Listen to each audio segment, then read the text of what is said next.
La maison préfabriquée n'a pas toujours eu bonne réputation. Pourtant, diminuer l'impact d'un chantier peut être une bonne solution pour préserver l'environnement.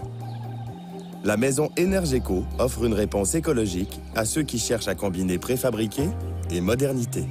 Le projet est né à force de rencontrer des clients, puis de se rendre compte qu'il y avait un changement qui s'en venait de la clientèle, qui cherchait de plus en plus à avoir des maisons plus contemporaines, avoir des maisons plus à économie d'énergie, parce qu'on en parle beaucoup.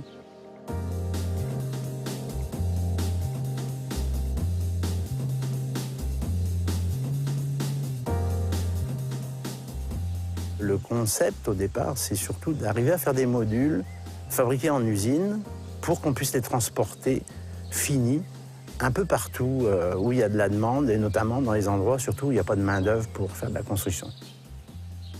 Notre concept aussi, notre idée, c'est de préserver l'environnement au maximum, de préserver la végétation, les arbres.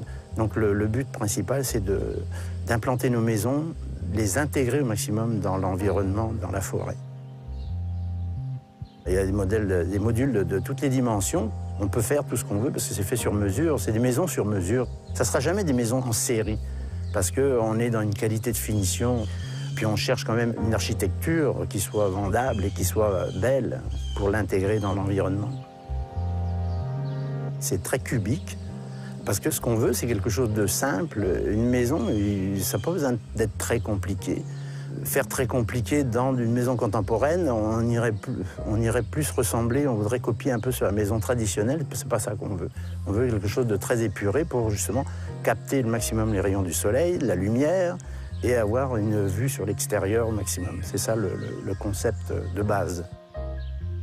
La maison écologique, en premier lieu, c'est son isolation. Alors pour les murs en conventionnel, on a R20, R22 et R35 pour les plafonds. Nous, dans ces modèles-là, on est R35 pour les murs, R45 pour les plafonds. Donc on a des codes qui sont nettement supérieurs. Ces maisons-là, on pourrait les livrer dans le nord québécois sans problème. Pour les murs, on utilise de l'uréthane de soya, ça c'est écologique. Pour les plafonds, on utilise des papiers et cartons recyclés.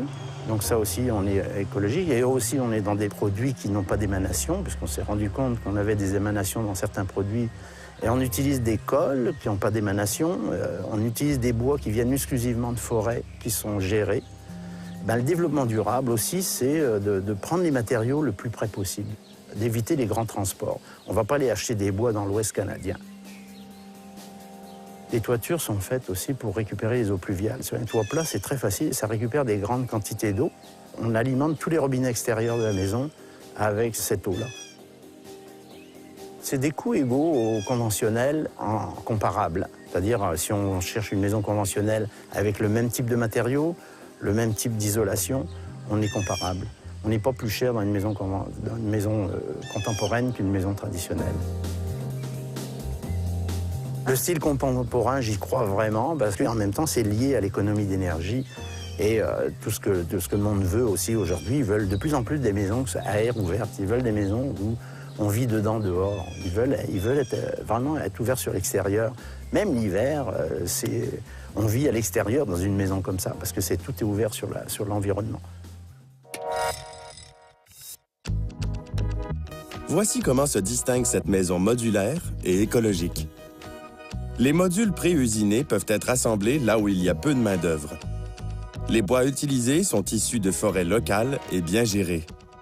Tant dans les murs que dans le plafond, l'isolation est optimale. Une cuve sur la toiture plate permet la récupération des eaux de pluie. Les cols et les peintures utilisées sont sans émanation.